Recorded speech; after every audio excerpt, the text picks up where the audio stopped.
Hi, I'm Jeff Foxworthy, and welcome to Gamekeeper Podcast. If you want to learn more about farming for wildlife and habitat management, then, buddy, you are in the right place. Join the Gamekeeper crew direct from Mossy Oak Land Enhancement Studio as they discuss the latest wildlife and habitat management practices, news, and, of course, hunting. There's no telling what you'll learn, but I'm going to tell you, I bet it's interesting. Enjoy. We're live in 3, 2, 1. All right, well, welcome back to the Mossy Oak Land Enhancement Gamekeeper Studio. Post-Christmas. It is. I hope everybody had a Merry Christmas. In that little sweet spot between Christmas and New Year's. Yeah, we missed a week, so. And we'd probably all be hunting if we had a podcast scheduled today. We probably would be, except that the wind's out. Wind's out of the south. Yeah, 54 and all that. True. But there's a front coming, though. Yeah, there is. Some rain coming for sure. So look, we got Lanny Wallace sitting here. We got Dudley Phelps. We have a new ingredient to the mix, the gumbo. Yeah, so you've got a name for him, but I'm going to introduce him as Mac Thatcher. Mac. Yeah. Mac. So Mac is on board as a fact checker. All right. Make sure we don't. Because you do tend to, I know it's always your side, my side, and the truth. But so he's going to be the one in the middle there. Well, I was thinking he was here to support you. Yeah, well, I do need some help. It's a good fit for Mac. He's not the world's most interesting man. He's the world's most interested man. Very inquisitive. He's interested in everything. Yeah. Thank you, Dudley. Proud to be here. I'll definitely keep everybody in check because we all need that for sure. Yeah, we do. Well, so Mac's in there with Jason Cleveland, the producer, over in the behind the glass. Yeah, in the production studio. Cleveland, how are you doing? I'm doing good. Rumor has it you killed a deer on the board. I did. I killed an 8-point. Man, that's what I'm talking about. So did you felt the relief after Christian got on the board before you? I did. I was going through a pretty bad drought there. It happens to us all. Especially after I missed one. Yeah. Peer pressure gets a lot of deer killed. So I assume you resighted your rifle in. You dead on? Dead on. Dead on now. That's what I'm talking about. Was it off? No, it was perfect. Yeah. At 40 yards. That's a bad feeling. That's a bad. Well, speaking of rifle being off, did I hear, Dudley, that you missed one? What? On your vacation? Oh, yeah. Well, Bobby, I've got 2 misses. 2? Oh, yeah. No meat in the freeze? No, other than little Dud. Oh, yeah. It's great to see the next generation bringing home the bacon. You know what I mean? I had a rut-crazed, mature-looking 6-point thing come running up at about 60 yards and had a quick window. And the only thing I can think is I hit a vine right in front of my rifle. Did you see the vine? Was it hanging afterwards, splintered, or? There was tons of little vines. And actually, when I looked through my scope, I had to duck down. It happened so quick. It was a new tree, new area. And were you on the ground? No, I was in a climber. Yeah. I used my own X. I walked 5 miles in a grid pattern. So you were in public? This was at my farm. Oh, okay. And you used Onyx to grid out where the deer. So you spent a lot of time. I thought he turned a little corner, and I knew he was just going to be laying piled there up dead. there. I mean, it was just chip shot, right? And no hair, no blood, and like I said, I did like a 5-mile grid with my own X. Yeah, looking, following that drainage that he turned up, and nothing. So, how far did he run until you couldn't see him anymore? About 50 yards. Turned around the corner, turned around the finger ridge to go up this huge drainage. Right. Tail up or tail down? That's a good question, Bobby. He actually did the little kick, which I thought signified a hit, but it could have just been that he was surprised by the shot. Yeah, I've had him jump. And not find it. Did he kick like a mule or did he jump? He kind of, jumped from his back legs, and you know how they kind of hold their front legs funny looking in the air, kind of like a horse rearing up, and then took off. And I was like, that's classic. That thing's just dead right around the corner. Right. 30-06, through the vitals. But well, I have to say, I believe you hit them with a 30-06, you would find something. right. As long as you're looking at the ground and not up in the trees. And that's, that's pretty realistic. But I really pulled a Dudley on public land during muzzleloader season. Oh, do tell. Walked in 2 or 3 miles, found this spot, all excited about it. And I'd shot my muzzleloader a week before several times to check it, and hunted with it a couple of times after that. Reloaded it. I like to start off with a fouled barrel. Yeah. And anyway, sitting on this finger ridge, hiding in the shade behind a big tree, and I hear the, and that I could have shot her with my recurve. She stopped at like 10 yards right in front of me. Yeah. They like to check the top of the end of those little finger ridges. And she stopped perfect. I put the open sight muzzleloader on her and click. Well, pop. The cap popped. The cap pop. And my gun didn't go off. Oh no. And I watched her run off. And I was kind of relieved because, I was like 3 miles back in there. It was going to be a quarter, not a drag. Yeah. And anyway, so I hunted a couple more times with it. Went out there, walked all day, had my muzzleloader, ready to kill old something. Daniel Boone. And I was like, well, muzzleloader season's over, so I have to empty my gun now. And pop. Put another cap on. Pop. Did you put any gunpowder in there? I was like, well, I guess my charge got wet. So I took the breech out, sent the ramrod through it, and the thing was empty. Oh, yeah. Dudley, I don't even know what to say to that. I probably shot so many times at mine that, I don't know what it was. Maybe messed you up. But I've been wanting to kill a deer with this Carsey Young, who used to work here for years, gave me this old, white muzzleloader. Yeah. Which is like the forefather of the modern inline muzzleloader. And it's a really beautiful gun. And but you got to load it. Yeah, you got to load it. Well, I would be lying if I've said I hadn't been hunting before and didn't load my weapon. So, I'm the beneficiary of one of yours. Yes, yeah. Oh, yeah, that was actually documented there. Yeah. That deer's hanging. That deer's in. Actually, look out here and see him in a second. Yeah. And that's not the only time I've done it. So while we're here, we are here. I don't want to pin you down to where this is. Well, that's probably impossible. But I know that you have a video of a really big deer, and I'm not going to say where it is. Who? Me? So that you don't have to give away the location. But has he shown himself anymore? Well, I hadn't told. I don't really. There's. Huh? It's just a simple question. Have you seen him anymore? Have I seen a deer? The big deer that was on the video that you showed. The big deer on what video? What video? I'm curious. I think he was in Alabama. Dudley, I have only 2 people have seen this video. So there is a video. And I'm not asking you to say where he was. I'm not. So you can ask on. So I'm going to take it as you hadn't seen him again.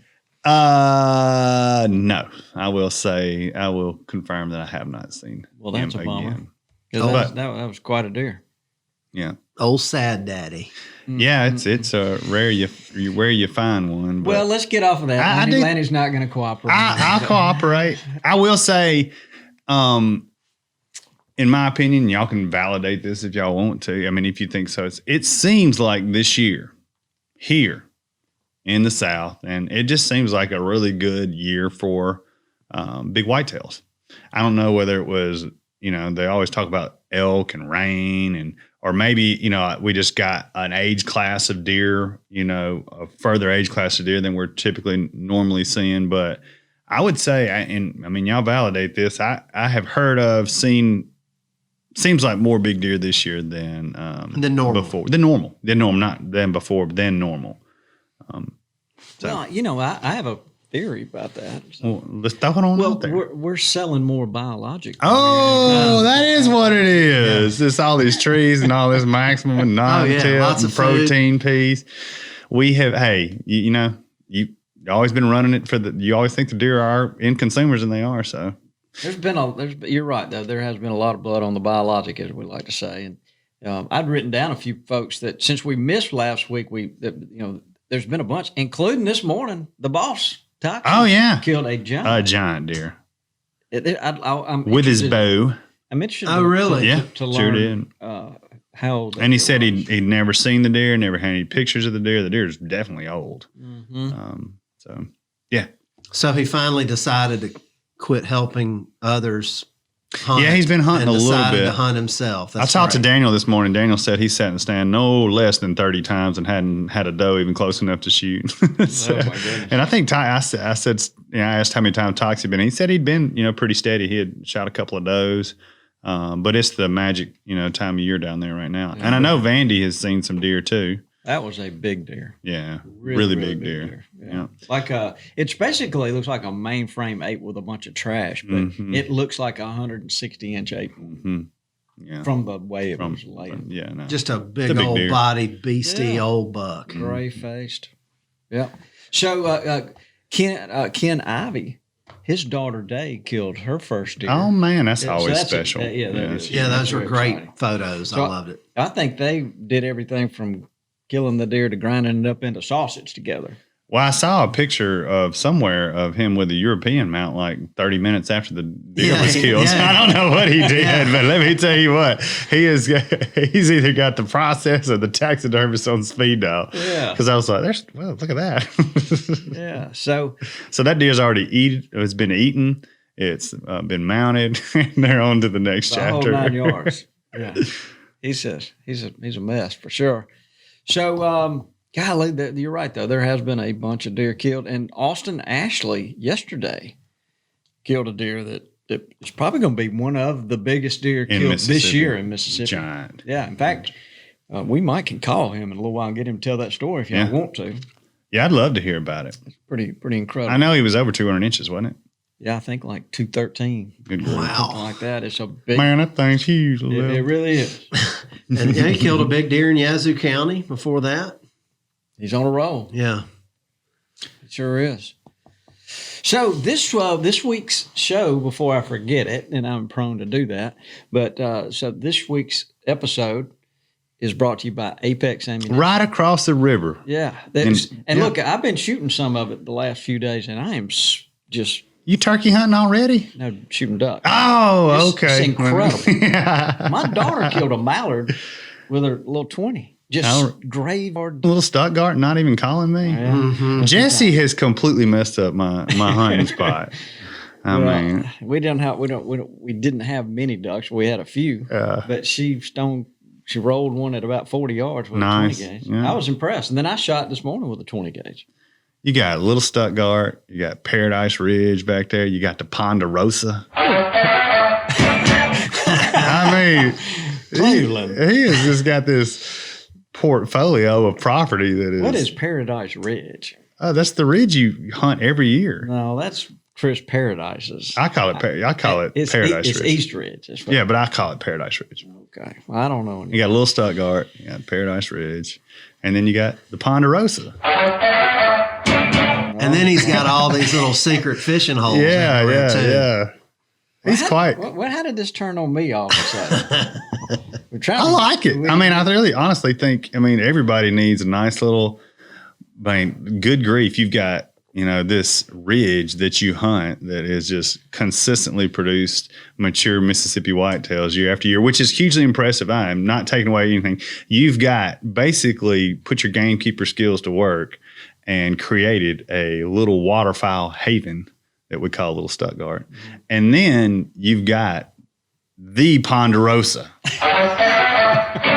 which is your place. And I know just a matter of time there's going to be a trophy bass pond on that lake. Well, I'm hoping. And the circle will be complete. When I get my I'm excited for you. I got to get a GoFundMe page. Yeah.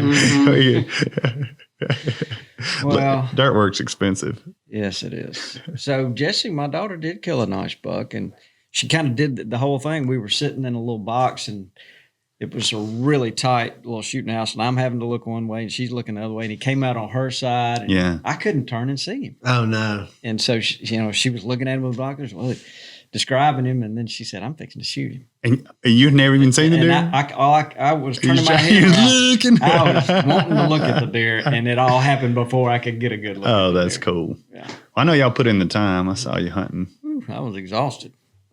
This guiding is tough I'm work. telling you, it's gotten tough. Doesn't sound like a whole lot of guiding going on that hunt, though. Sounds like she did it all herself. She did. Yeah. Were y'all hunting morning and afternoon? We did. I mean, because I saw you when it was cold. You even hunting when it was cold. Well, yeah, I got that heater. Oh, yeah. I my forgot God. about the heater. I mean, one morning we went, it was 21 degrees, and we got in And you had your tank top red on. light. We got in the box and got that thing cranked up, and we just basically, just got back down to our shirts. and hung out. And then all the moisture on the windows froze. Just couldn't see anything. But that little, it's not electric, the little Gap propane heater. Yeah, they're the lifesavers. Oh, my goodness. Yeah, I've got I love one. those. Little portable Yeah. buddy heater. Yeah, it's exactly what it is. I love that thing. Well, look, do y'all want to call Austin and just see if we can ask him? Yeah, I'd love Yeah, to I hear wanna about hear- this deer. All right. Cleveland, why don't we? He may be driving a truck down the road. It one of could those. be. But why don't we run a commercial real quick, and I'll see if I can get him on the phone.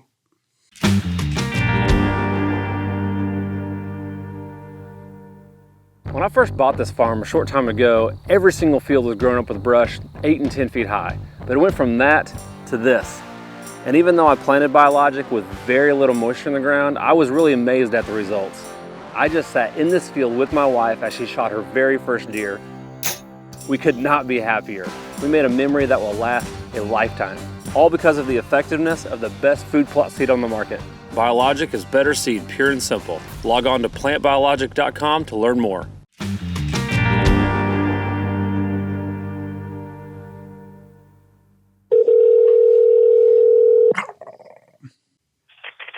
Hello. Hello, Austin Ashley. Yes, sir. How are you? I'm good. This is Bobby Cole, and I'm here with Lanny Wallace and What's up, Dudley. Austin? Hey, Mr. Austin. How are y'all fellas doing today? Man, we're doing good. Not as good as you, apparently. Yeah. You still up on the cloud up there? We saw the pictures. Good grief, dude. We were just hoping you might give us just a quick story and tell us what happened and the details of that deer. Yeah, absolutely. Well, we call the deer Dagger, of course. Sure, you probably saw on our post, but and the reason we called him that was because of the big dagger tiny check coming off of his right beam there. He's kind of had that for the past 2 years, a little something coming off, and that's where we gave him the name. But he kind of went MIA on us last year. We only had one picture of him all year, and didn't really. And the only picture we had that knew it was him was because you could see part of that dagger tine still in it. So hunted him a lot last year, but just he was invasive on us old deer like that, hard to catch up on him. And then this year I went putting cameras everywhere. Couldn't find him. And I was hunting on a biologic field one day, and I had several bucks come in from a different direction that I usually don't see my bucks come from. And so it piqued my curiosity. Well, the next day I went in there and went scouting around a little bit. And I found out it was like an old dim logging trail that went down through there, and there was just scrapes all up and down it. So I put a Spartan camera out on it, and the third picture I got was Dagger right before dark walking away from the camera in the picture. And I was like, I have found where he's at. Oh, yeah. And so I kind of stayed out of there. I thought, well, he'll bump those out into one of these big fields, and where he was staying was in a block. It was about 300-acre block there. And I wouldn't really say it's a sanctuary. We just don't go into it much. And there's our big pipeline bottom, we got 30 acres down there we plant, all year round. And so I know he was using it, but he just wasn't using it in any particular spot. Well, he had 3 or 4 more fields that were around that block. And I think is what he was doing. He was just bumping the edge of those fields, checking for does, and he just wasn't coming out in them. And so finally I got high pressure, a rising manure, and I said, I'm going to go give it a shot. So I kind of brought turkey hunting tactics out, and I went in. There's no stand in there, no nothing. I didn't want to go in there putting something out of the way, just something odd, new. So I went in and got off of that scrape line in the edge of the woods, and I just sit down against a big tree. Oh, And- yeah. That's great. And I know he was big from the pictures, but when you're sitting on the ground looking at an animal like that, you talk about get nerves. I got so shook, nothing like that and on the ground. I'll tell you, I was going to be like Mr. Dudley was, but I almost was hair on the biologic there for a little bit. Oh yeah, he's got a little more hair to talk about. I popped that first shot off on him, and he hit the ground. Oh man! And it seemed like forever. You know, I bolted my rifle back, and as I bolted, looked back up, he was on his feet and whirling to get away. And it felt like it took an eternity, but I know it was just a matter of seconds. I threw back up and found Brown and shot. And you can, sometimes you hear that bullet just hit that impact. And I heard it hit him, and he just bunched up and kind of went back down into that bottom. I sit there and was shaking like a leaf for a minute, and I kind of caught my composure, and I give him a little while. I got up and went back out and started calling my dad and my wife, and was telling them, I don't know if they could hardly understand me talking to them, but they knew something had happened. And we went back in, and he didn't go very far and found him. So it was party time then. I bet so. Yeah, there was much rejoicing. Much rejoicing. I love hunting on the ground and looking at them eye to eye. So I know what you're talking about, Austin. It's a whole different perspective. Mm-hmm. So what did this deer end up scoring? Well, we rough scored him yesterday afternoon. We put the tape on him, me and a buddy of mine, and we come up with right at 214 inches. But now that's nothing for certain. That was just kind of us throwing a tape around on him, getting pretty close to what we did. He may be a little less, maybe a little more, but we're going to carry him to the taxidermist and let them see what he goes. But yeah, and he's mostly typical. nonetheless, he's got 18 scoreable points, what we said, so I'm sure he's going to be more non-typical than typical. Yeah. But that was what was odd, too. He's never had, he's really palmated on his left side. And on his right side, there's like a hole in his horn. And I was talking to Austin Delano about it. And he said a lot of times when you get, 23-inch main beams on a deer, which is what he had, they'll nick it up and stuff it along in velvet. And flies will get on it and start dripping a little blood. And they'll set up a worm will get in there and cause a hole to be in the horn. What he was telling me. Mm-hmm. So it was kind of unique having that on there, but he's never had that palmation up there. So, what made him blow that up this year? I don't know. I guess the combination of good nutrition and age just makes them hit that. Seems like here around our area, they get that 7.5-year-old age mark on them. It's that magic number. They just do something special. Yeah, well, that is incredible. It's a great looking deer. People can see it on. It'll be on our Instagram page. It's on the biologic page right now, I think. So look, Dudley, did you have any more questions for you? There was a bunch of questions bouncing around this morning when y'all were talking. And Mac, do you have a question before we let him go? Mac. Austin, how's it going? I'm good, Mac. How are you? Oh, doing good. Congrats, man. That's a great deer. One thing I wanted to ask is, what would you say your biggest tactic to consistently harvesting deer in your area with the size? I mean, is it timber? Is it food? Is it age? Is it, all of the above? Or, if you were just going to tell one thing that you really focus on, is it letting them grow, feeding them, or kind of what would you tell someone to do to get the results that you've got? Yeah, I'm going to say it's a little bit of everything. It's no one magic thing. Age, nutrition, and you got to have good ground, and that's one thing I've been very blessed with.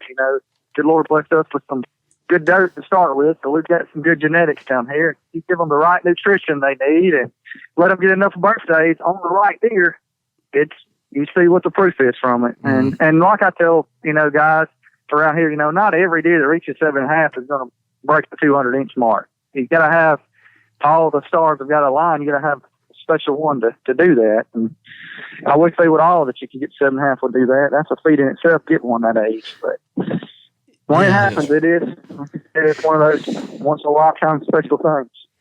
Yeah, that's pretty cool. Age and nutrition, man. That's where we try to get to them. And, we shoot our management deer and try to keep our numbers in check, but it's just another piece of the puzzle. And I'll help you answer your own question too. And what I've noticed about you is you don't just hunt all the time. You're not boogering your deer up. You wait until the perfect time to go in. The rest of the time you're working. You're trucking. That's right. Trucking. And when those conditions are perfect, that's what I've noticed is you're just not hunting all the time. You're waiting for the right conditions. Pressure is key for sure, especially on one like that. That's why I wanted to go in and hang a stand on this deer really bad, but I was like, man, if I go in there throwing scent around, it may work, it may not. I mean, I know I've never hunted Midwest, but say you can kind of get away a little more out there. But here, man, these deer are so smart down here. They even think you're in there messing with them. They're nocturnal. You forget it. Yeah. Wow. And it was, but yeah, getting it all right, man. That first shot's your best opportunity at success. It doesn't always happen that way, but when it does, well, that's all, Austin. That's awesome. Tell everybody your Instagram page, so if they want to follow you, they can. It's 18 Austin, 18AUSTIN. Okay. Yes, sir. Well, Austin, we sure appreciate you, and congratulations. That was a heck of a deer. So that's enough for this year. Okay, we need to help Dudley get. Yeah, I need a lot of help. Well, we'll get him sighted in and get him on down here. Then. There you go. All right, and you help him load his muzzleloader now. If he brings it down there. Yeah. All right, man. Look, thank you. We enjoyed having you on. Thanks, Austin. See ya, Austin. Congratulations, Yes, buddy. Thank y'all. Good talking to you. Yeah, God bless. we'll see you. You too. Right. Boy, he does kill some big deer every year. Yeah, he does. He sure does. And what county was that? Yazoo County? No, I don't think it was. But He's I don't know. actually he's Smith more County? Smith County, like Leaf River bottom, which when they were moving deer around, like in the 50s and 60s, a lot of the deer came from that area that they trapped. It's well, guess who has killed the biggest deer in Smith County? You'll never guess it. I don't know. Guy named Austin Ashley. Is that right? Yeah, believe it or not. Yeah, in 2015. So he's going to whoop his own record. You know what's interesting too? I was sitting here looking at these Mississippi records. I'm a gross guy. If God lets him grow, You are gross. Yes, I'm definitely gross, and I like to. If God grows, let him count it. But interesting enough, I looked at Clay County. Couldn't help but look at that. You know who killed the second largest deer in Clay County with a bow? Would it be Greg Tinsley? No.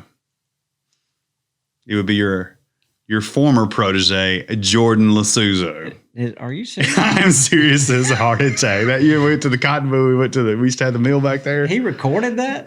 Well, apparently, because the deer's cross-eyed. I mean, it's definitely the deer that's on the wall because it's right here. Cross-eyed as it could be. Goodness gracious. didn't he miss the deer and then No, it's a funny it was story. he and I. We That deer bailed gave off him in chances. the bottom. Yeah, we bailed off in the bottom, and he's like, "Where are you going?" I said, "Oh, I'm going to either this spot or this spot." I said, "Where are you going?" He said, "I'm going to whatever spot you don't go."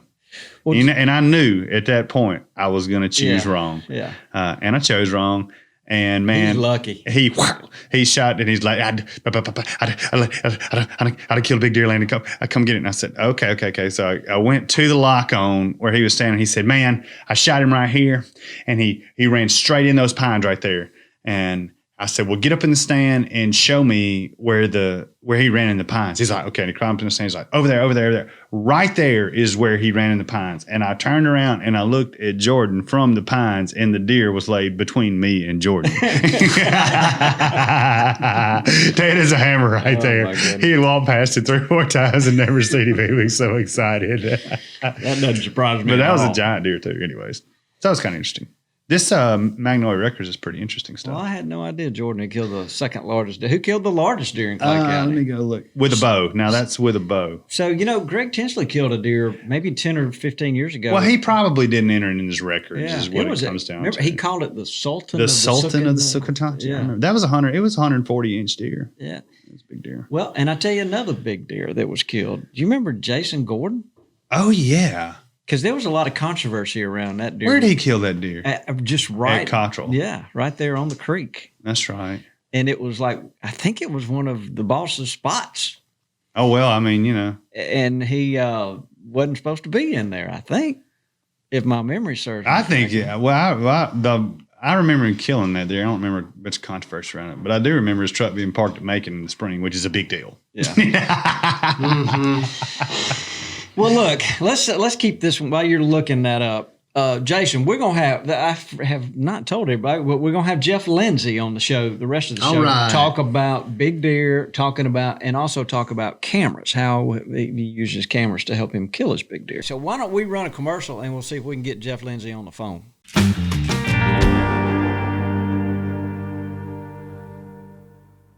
Hey folks, it's Jeff Foxworthy. You know, when I was a kid, my dad bought back the farm that he had grown up on, and I absolutely loved that place. I knew every square inch of it. It truly was my favorite place on earth. And when you're looking to find a favorite place for you and your family, Mossy Oak Properties can help. Visit mossyoakproperties.com to begin your search today.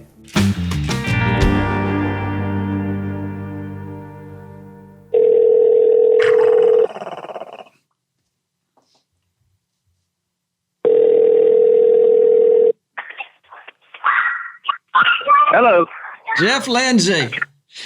What's happening? Oh, not much. This is Bobby Cole. I got Lanny here. Hey, and Jeff. Dudley over All here. right. The dude. Mac Thatcher over We somewhere got in special the guest, production booth. Mac. Jason Cleveland. Awesome. Did he get over Rona Yeah. or whatever he had? He had the Little stomach bug. Kids and daycare. Oh, I man. got it. Yeah, he's running through the daycare thing. One of those other sicknesses that nobody's talking yeah, about. Oh, they yeah. put- yeah. Oh, I didn't know those existed. Well, so what are y'all up to right now? What state are y'all in? What state or what I state? am in Iowa trying to get my mom a buck. I started hunting last night. We got some snow, and so that's what we're doing. And we're going to hunt here for a few days, try to get her one. Then I'm going to concentrate on some ducks, hopefully. Oh, yeah. Hey, now you're talking my language. You know, Jeff, tomorrow will be the 1 year anniversary of me being in Iowa and killing Hercules. Oh, Hercules, Hercules. So tomorrow I'll probably, What day did you kill on? it was New Year's Eve. I sure was. That's right. Yep, New Year's Eve. Boy, that was a cold night. Man, we appreciate you doing that. Bobby needs a lot of help, you know. It was the deer that changed your life forever, right? Well, I'll tell you what. When are we going to add him to the studio? You know, he's been mounted. He's just drying now. I mean, I can't wait to It's bring him in. dry. So he'll be in the museum before long. And you're not going to put him in your office? He's too big for Oh, we have He to. won't- We need a vaulted ceiling. Got to have a vaulted ceiling for this one. Yeah. Oh, that's awesome. Well, it'll look good up there with the rest of your collection. So Yeah, Jeff, I can't wait to see it. It definitely is. It going in the office or where? it's good. I'm thinking about hanging it here in the museum. I love it. Oh, okay. Yeah. Right up. What did we name him? Yeah, I don't remember. Did we name him? I think we something? named him something. I don't know. We'll have to go back to it. Yeah, I don't remember that. Carl, maybe? But yeah, I want everybody to be able to enjoy that deer. That was incredible. Yeah, that's the way it is. Yeah, it's easy to just put it in your own house, but more people that can enjoy it, see it. I always think that's the best. Do you get to hang deer at your Yeah, house? that must be we don't get to hang deer at our house. Yeah. That's why we have the office. This place looks awesome. So that was the reason for it, huh?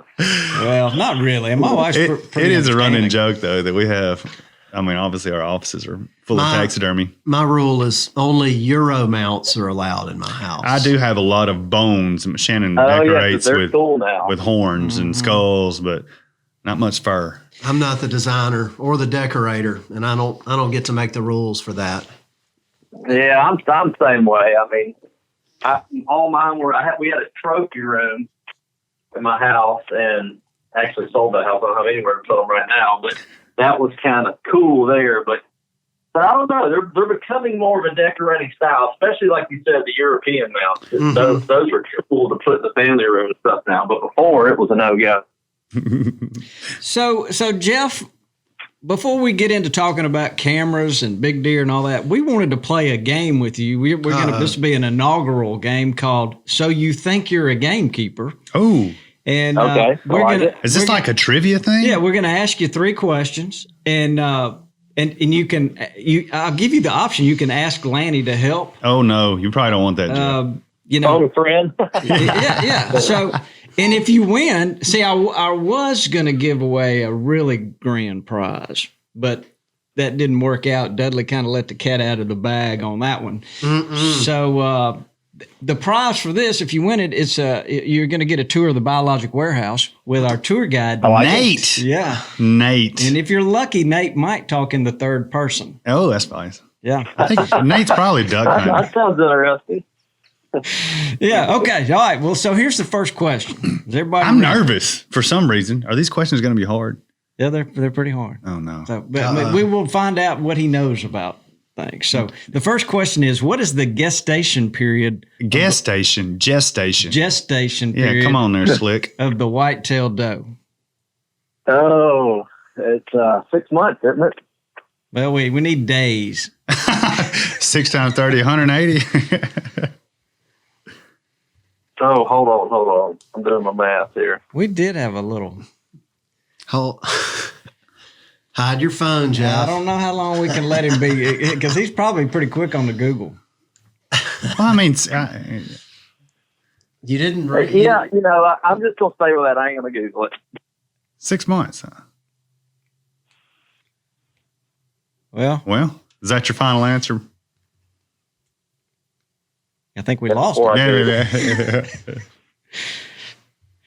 I What'd you call it? A gestation, not a gestation. Around. Well, it's got a G. All right. Well, let's move on. We can move on to the next question if we've got you hung up. I'm gonna tell you, it's right around 6 months.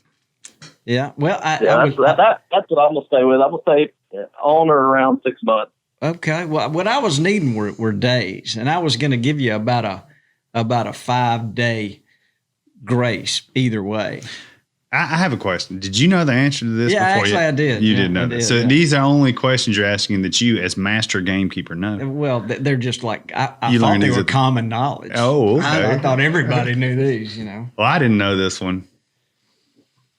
All right, so let's move on. Let's get the answer. The answer. Okay. Yeah, I got that wrong.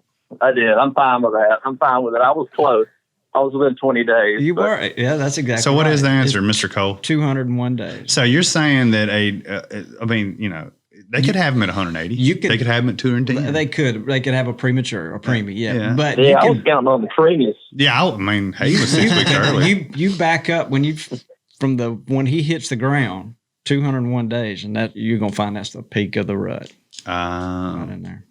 Sure, at 201 days. 201 days. Okay, Well, so that's already wrong because in Iowa we got to take our deer early because they come out with 6 points, so we can't let them get too big. all right, so the Are second. we live or are we just talking? No, we're live. Oh yeah, we can always There's edit. four. There's 4 or 5 people listening to this thing. Oh man, I got to concentrate. I just can't give you an answer. Okay, so now here's the second question.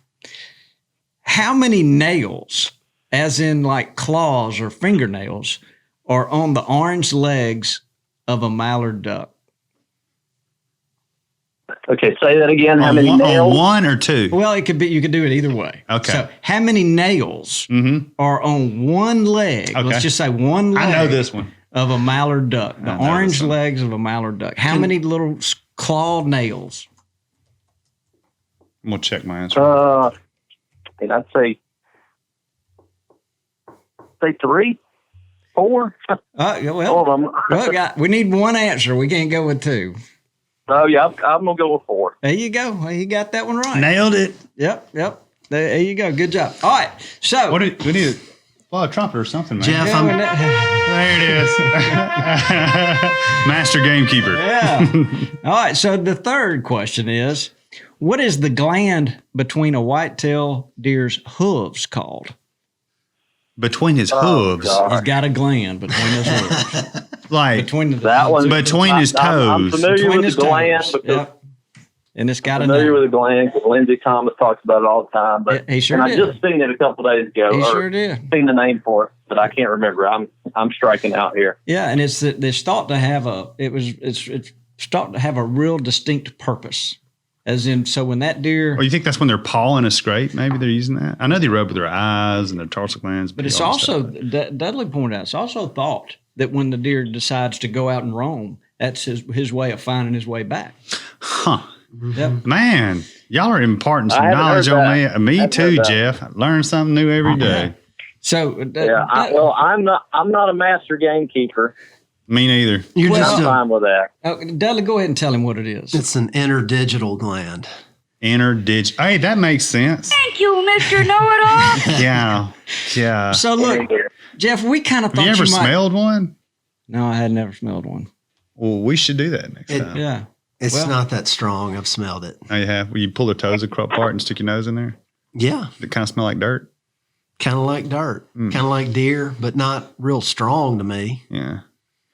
I'm a bit enlightened. So, Jeff, we kind of knew these were tough questions. So we decided to come up with an easier one, like a bonus question for you. We'll call this the Wallace question. So this question was designed. Yeah, I'm batting 1 out of 3. I'm not happy with this, so hopefully this I can help. Yeah, Jeff is quite competitive. Yeah, this question was designed just for you, okay? All right. Okay. How many different color sprinkles are there on a Little Debbie Cosmic Brownie? Boom. Man, I don't even really like cosmic brownies. So I know I'm just guessing. I probably got one in the pantry right here. Let me go. So I'm gonna fail this too. I'm gonna guess 5. Oh, there you go. You nailed it. Yeah. That was lucky guess.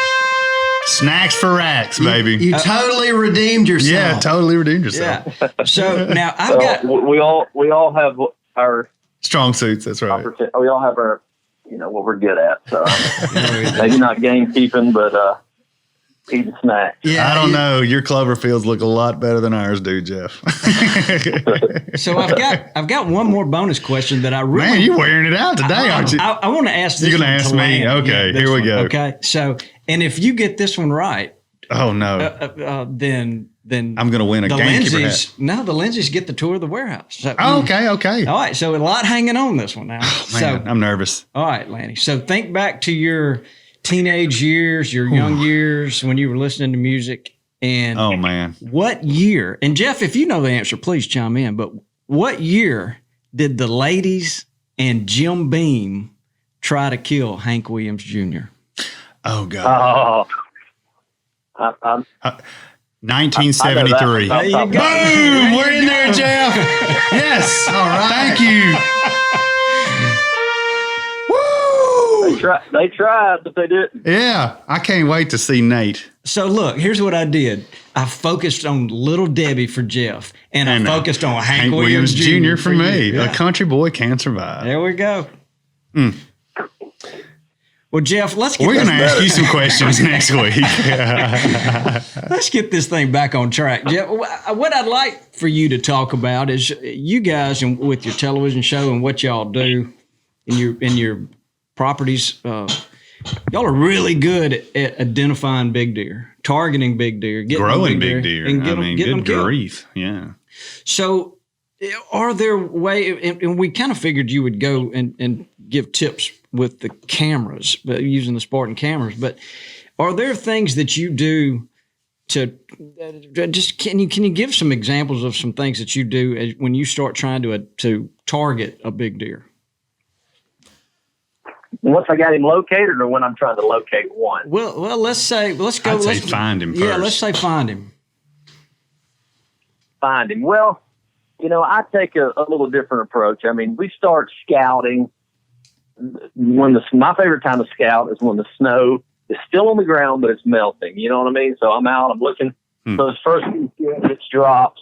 But I think there's so much you can tell when there's no leaves on the trees, there's snow on the ground. This doesn't really apply to the south as much. That being said, I spent a lot of time in Mississippi, out in the Delta, stuff like that. When you get those, when seasons pass and you got those wet grounds, whether it's snow or just a lot of moisture, whatever, you can just see the trail so much vividly and stuff like that. And I try to turn up everything. And as much as I love the boots on the ground, as much as I love the old fashioned, the Fred Bear type scouting way before cameras and everything. But the number one way to find big deer, the number one way is in the summertime on trail cams. Hopefully in the state you hunt or the area you can hunt, you can put out, some attraction of some sort and to try to find them. And when it comes to summertime, I'm burning the daylight every second I got. that I'm not working on food plots or something like that, I'm bouncing cameras around. I'm leaving them in spots 1 week or two, legally put out feed to see what I got, take inventory. I'm bumping those cameras around all summer long because so much in the summertime, those deer have such small type cores. That's my number one way to find big deer. Try to find them in the summertime. And at that point, then you start kind of doing a little back trail on him. If you already know about him, that's one thing, but I always like finding that next one around the corner, what might be the next big one. That's kind of what drives me. Mm-hmm. I understand that. Well, so once you locate him, is there a strategy that you guys that y'all deploy to try to get as much information on him as you can? Yeah, I'll try. I got a way I can keep coming in.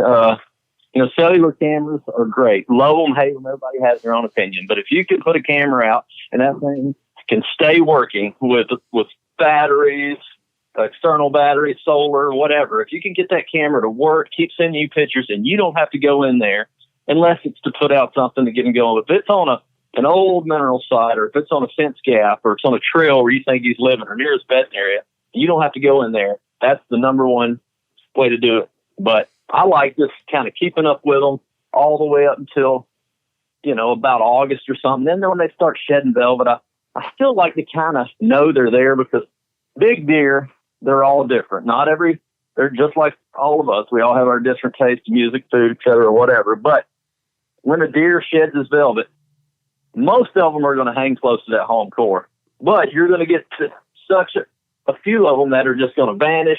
They go somewhere else they like to go and hang out with certain does as everything starts coming closer to the rut. So that's kind of my opinion, is I just like to keep up with them even when they shed their velvet. And if they hang around after they shed their velvet, 9 times out of 10, they're going to stay. Yes, some of them will leave, 2 or 3 weeks in the rut, but most of the time they're going to hang close. But if you don't get a picture of a deer shedding his velvet, man, you just better hope not shedding his velvet. If you don't get a picture of a deer after he sheds his velvet and you've gotten him all summer, he's probably not going to come back home till late season. That's been my experience, in Georgia and Iowa, Illinois. So for every deer you lose like that, though, you probably pick up one of the neighbor's deer, though, that does the same thing. You would. I'd hope that ratio. It seems like I lose more than we gain, though. But that's just the way it is. Mm-hmm. But that's just me being maybe wishing I had more. You're always wishing to gain another buck. But yes, you do see some come and go. But we just try to, establish habitat and, provide low key pressure that those deer do stay on you or come. You don't need to do anything to run them off. So many people, and we got 4-wheelers and, we got a side-by-side. We love those things. But I do believe too much human intrusion on the property will run a deer off quicker than anything. Yeah. So I agree 100%. Yeah. So that's our number one thing. So food, water, cover, pressure. And pressure is the one that is the toughest. Yeah, especially really if you're going to shoot them during daylight. Yeah, you can't have it. You just can't have it. So, Jeff, I've noticed that's hard to do because that's hard to do. You're right. We like to go in and we like to mess with the land, but it's hard to stay out of there. But you nailed it. That's exactly right. I think that's probably one of Toxie's best gamekeeping feats. But then you've also got those deer that are used to a lot of the ag traffic and such. You've heard of people. Yeah, working farms. Right. Yeah. You hear of people saying, well, drive me by my spot on the tractor and drop me off. I firmly believe, I've got a diesel truck and a gas truck, and I swear they don't think as much about the loud diesel. I don't know why. No, I believe that. Yeah. Listen to hearing that tractor. I did a lot of it was nothing scientific, but I did a lot of studies this year with headlights going in on your truck. And, we always try to cut them off and, stuff like that. And I got where I would leave them on, and sometimes you could see deer to the side or see what they would affect. And I felt like I was doing more damage with my headlights off than running off the road or, going into sticks or limbs and making all this noise or getting stuck. So I kind of said, going to leave them on. I kept trying this in Illinois, and I couldn't tell the difference. The deer weren't running. I didn't notice any difference in, just putting pressure on the deer this year. And that was just, like I say, a low key study, but that's another thing, kind of about like what you said on the diesel trucks. Yeah, because at Portland, we would drive right up to the stands because they would be way more freaked out if you walked up than if you, cruising in those old white Suburbans. Right. No, it's just everybody has such different experiences. I grew up hunting in a very rural area, and so a lot of that, they hear a four-wheeler, they're gone. They're not going to move that afternoon. Yeah. Macon, I think. Really? Yeah. The place, the lease we have that Dudley and I mess around on, several of us mess around here. I believe 100% if you go through that gate on a four-wheeler, on a side-by-side, you are not going to see any deer. They're not going to move until after dark. Mm-hmm. But if you ease they got their little Spartan camera app. And that's right. Here he comes. I know what's up. They got you pattern. And you always hear and joke about that, but deer, I do think deer pattern. 100%. I believe it. Even down to wind directions. I've gotten some spots where I'm like, well, I can't hunt this field in this bottom until this wind is right, blowing out of the south.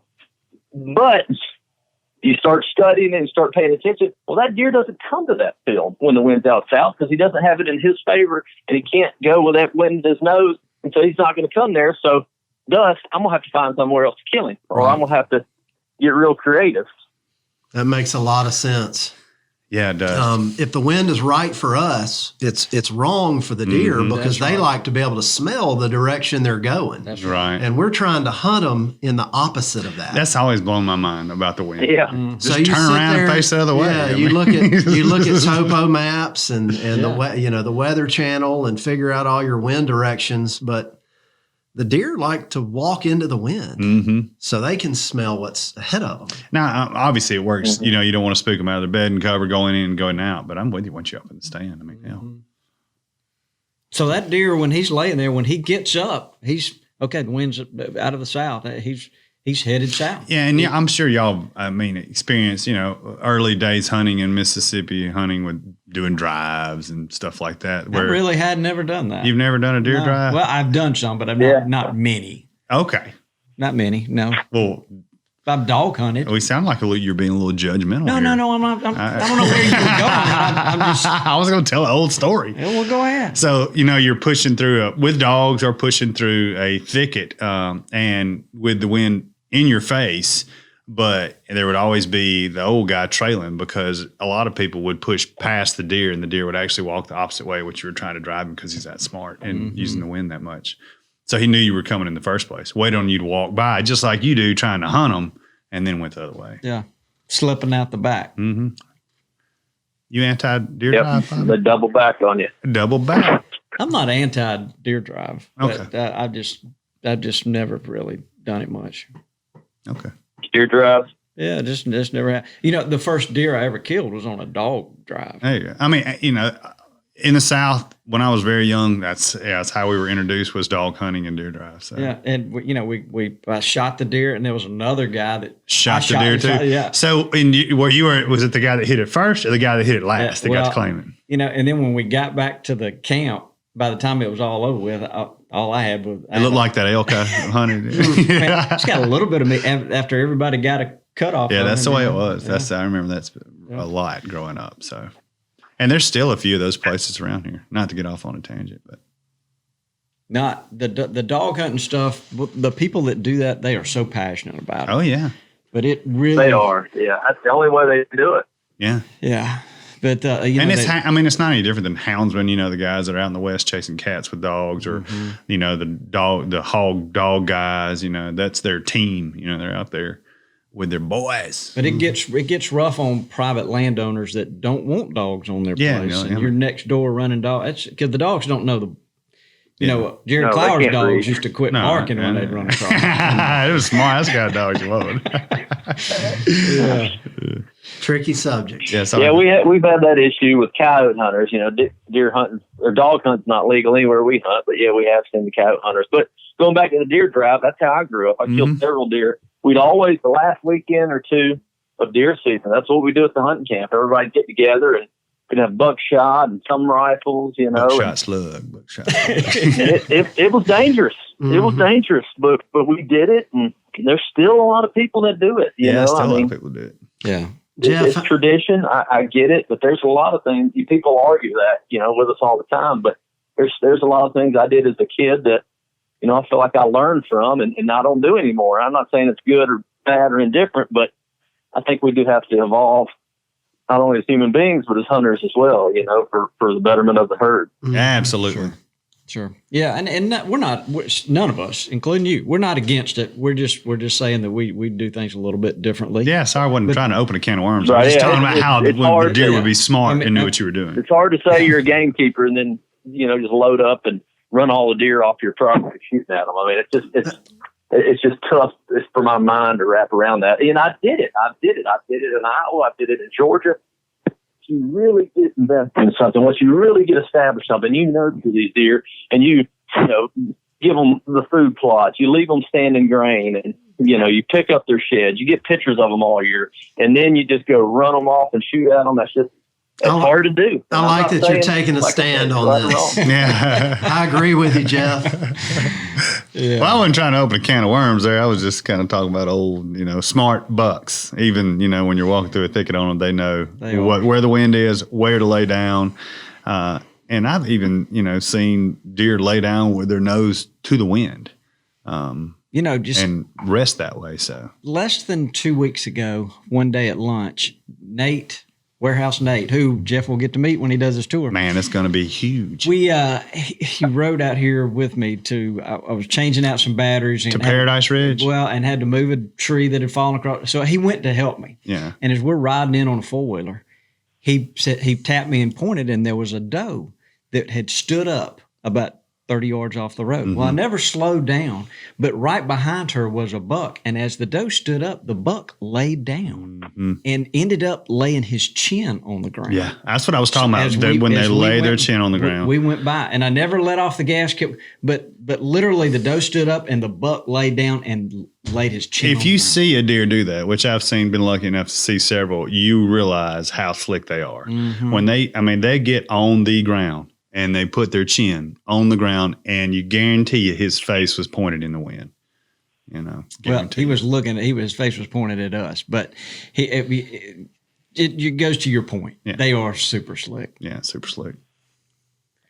They are a lot slicker than we get credit for. Some of them more so than others. But yeah. What you think, Mac? Wake up, Mac. Where is Mac still here? I'm just fact checking everybody over here. You know, Jeff, everybody's got to have somebody keep them in line, and so I've been dubbed that task over here at the mall. I can see that very easily. I'm just glad nobody's Mac's keeping me probably in line. back there in the cosmic brownies. Yeah, I'm a fan. He was counting sprinkles. Somebody's got to come up. Somebody got to come. That's right. Well, look, we've enjoyed having you on, Jeff. Absolutely, Jeff. Anything else? You know, there is one question I want to ask you, and do you got so with all the cameras that you've got put out? Do you use those to help? Is it a way to help poacher proof your property?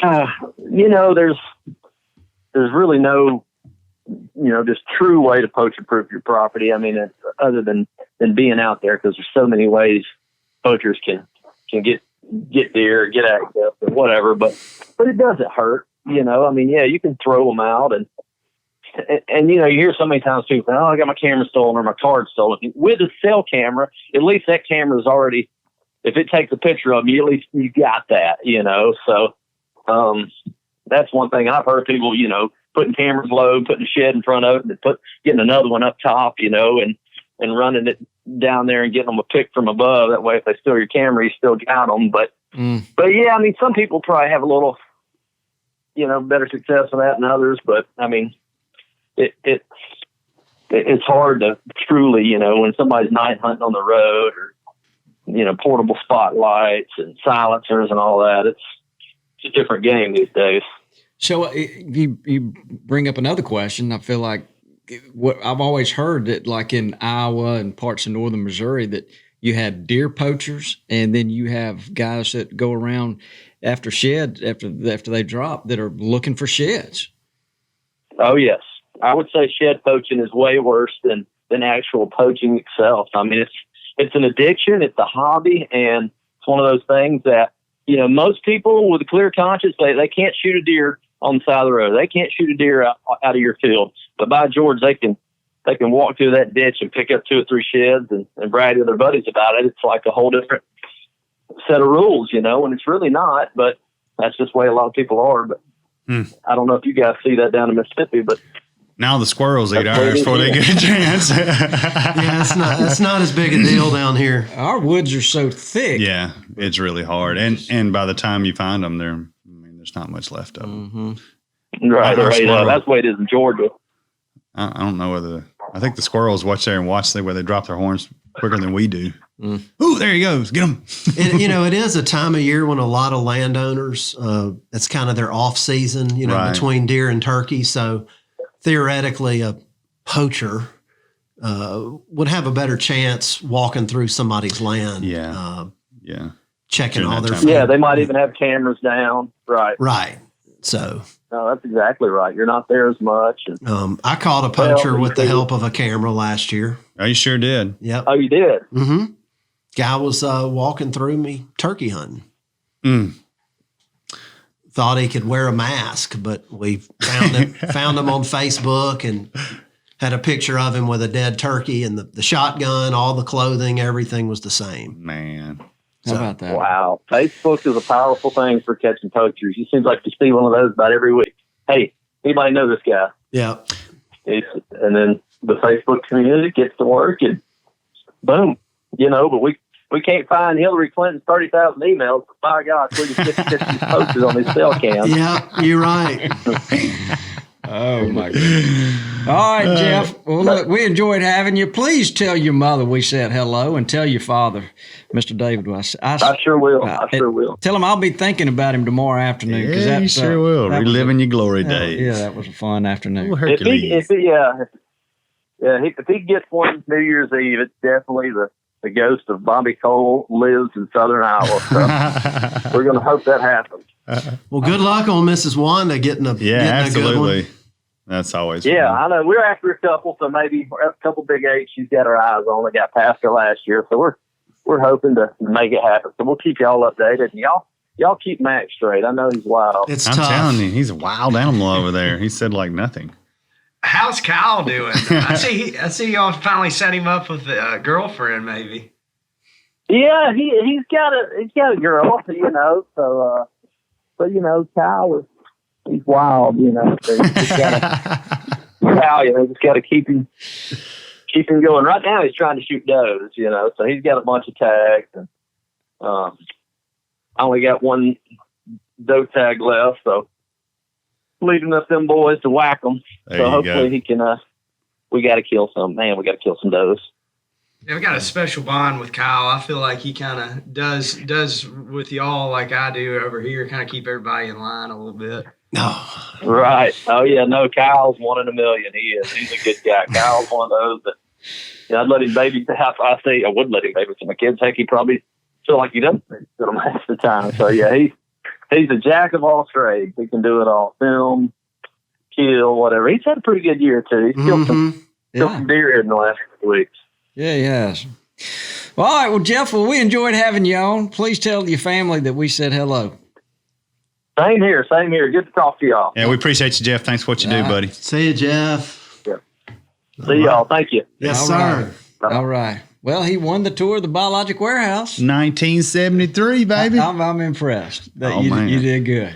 I didn't know how far you were going to go. I'm glad you stuck with Hank Williams. You're not like Neil Diamond or any of your... No, Neil Diamond would have been a question you could ask me. Yeah, exactly. Yeah. I thought you were really going to try to stump me. At least you gave me a chance. Well, yeah. Yeah. Sorry for opening up the can of worms on dogs and deer drives. I never knew it's such a touchy subject. No, it's not a touchy subject. Well, you quickly. I never done that. I didn't inhale. I never did any of that. Well, maybe once. Oh Lord! All right. Well, let's keep this thing moving. What about we go on and let's get the Ask Dudley thing teed up. Ooh, we're gonna ask some questions. Do we need to take a break? Or can we just roll right into it? Let's roll right into it. Roll with it. Once in a generation, a mind comes along, a mind that understands more than the average person. And now he gives you the chance to ask the burning questions in your mind. It's time for Ask Dudley. Hey, Dudley, this is Justin Smith in Halifax, Virginia. I have a landowner who is wanting to plant some low-maintenance fruit trees. I was thinking maybe something like plums, pawpaws, black cherry, persimmons. I wanted to ask your advice before I spoke with the landowner. Thanks. Oh, this one's in your wheelhouse. Yeah, it's about trees. It's about the only thing I'm good at. No, you got. Oh, come on, Dudley. Come on. Maybe not loading your muzzleloader, but. Well, Justin, I like that question, and well, you're in Halifax, Virginia, which is basically the same planting zone we're in here. You're like 7B, 8A. You got a lot of river bottom. You got the Potomac. What's the name of that other river that comes like the Ballister, Bannock? So anyway, the New River Gorge is there. The New River. But you mentioned a lot of the fruit trees that I'm a big fan of. I kind of like some of the undersung fruit trees. You know, everybody wants to plant pears or crab apples, which they're great. But there's a lot of other good ones out there that drop, you know, over a long course of the year. A fun one.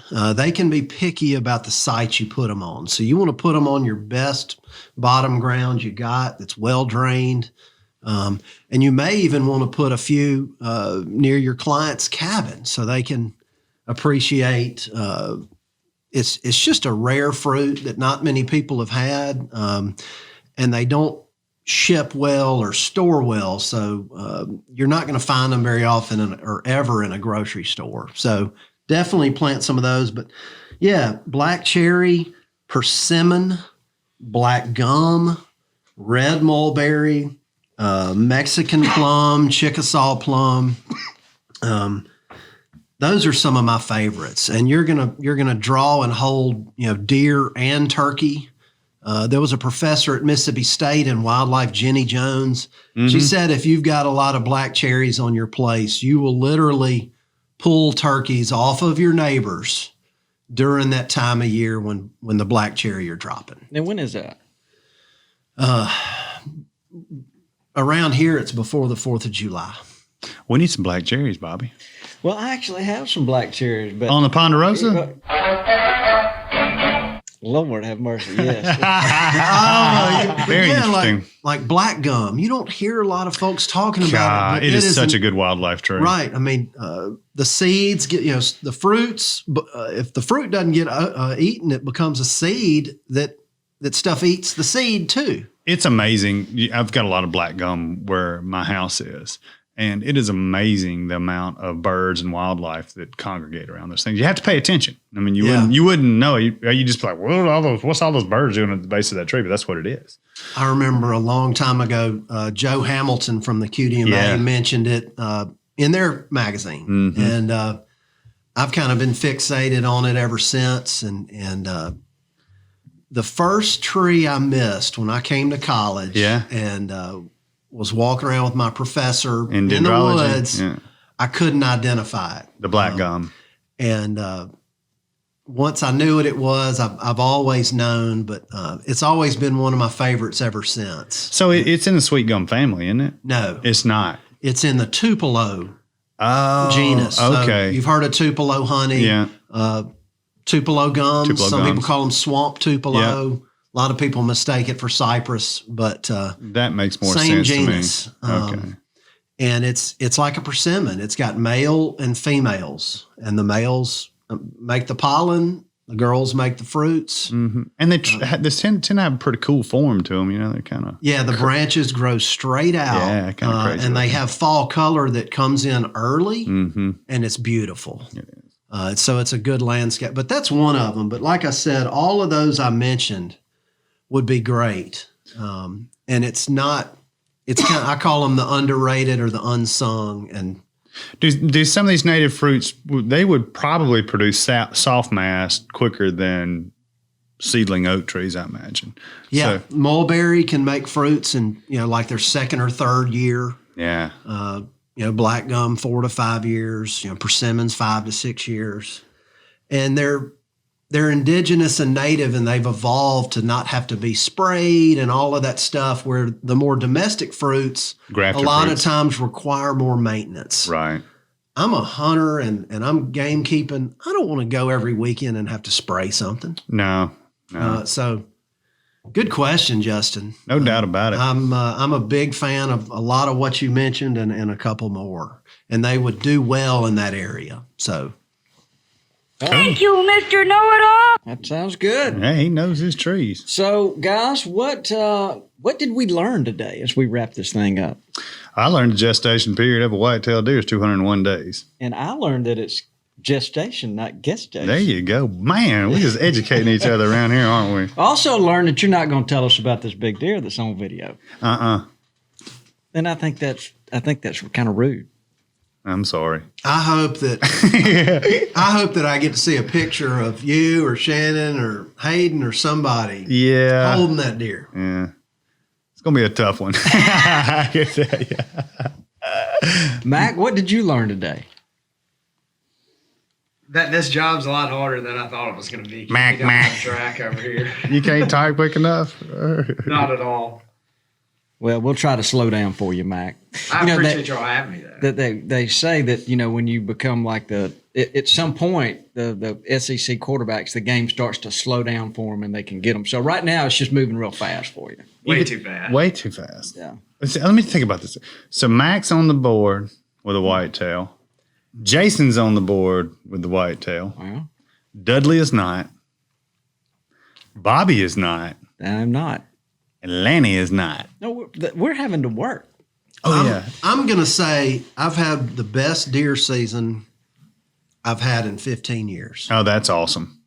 I hadn't killed anything, but my that's son got his first deer. What does that say about the last 15 years of your deer seasons? Well, I don't know. The kid thing. The Dudley June thing is going to do it. I hadn't hunted the same stand twice. That's one of my rules. That's killer. Heard Austin mention it. I've been hunting on the ground a lot. I love hunting on the ground. Carry that turkey vest, and sit up against a tree. Or stand hop. It's always fun. No, that'll bugger your place up. But you got to know how to move, man. Y'all got to move, be slick. You don't want Lanny in your hunting club. I'll hunt it all in the first day. You're one of those guys we call a slipper. You like slipping. Yeah, I love hunting on the ground. I love hunting on the ground. I love hunting with the wind in my face, and I usually don't stop until I'm like, oh. So he's somewhere and he's going, I bet they're moving in that field over there. This is exactly what Dudley does too. When he walks through the woods, he's like, oh, I wonder what's just right over there. Right. I have that bug for sure. Yeah. Well, look, this has been a fun one. Yeah. I enjoyed the So You Think You're a Gamekeeper. I did too. Yeah. I have to get to work on some more questions. Yeah. We're going to ask you some questions. Well, see how good. That's a good idea. Yeah, because you just can't be the question asker, and then you kind of position yourself as Mr. Know-It-All. Next week, we're asking questions about. We're going to test your gamekeeping ability. Bobby Logic, and I would think any question that we ask each other, we should know. You shouldn't go just research a question that you don't have the answer to, and then ask, and then act like you know the answer. I don't think you did that. I just want to go ahead and put that line in. So you think he knew the colors of the? No, I don't think he knew the colors of the sprinkles. No, I didn't. I missed the gestation question when he asked. Where'd you go? Would you say? I've known and forgotten that answer several times, but it's funny what the whole 12 hour on a standing breeding for a doe is another one. Anyways, all right. You don't have to know the gestation period of a doe to be a fantastic hunter Gamekeeper that kills huge deer every year. Obviously. We just he does a hell of a lot better job than we do. We proved that today. All right. Well, let's wrap this thing up. Cleveland, wake up over there, Jason. Dudley, say goodbye, Dudley. Goodbye, Dudley. Lanny, get us out of here, Cleve. Thank you, Mac. Thanks for tuning in to this week's episode of the Gamekeeper Podcast, and be sure to tune in again. Subscribe to Gamekeeper Farming for Wildlife magazine, and don't miss the Mossy Oak Properties Fistful of Dirt podcast with my good buddy, Ronnie Cuz Strickland.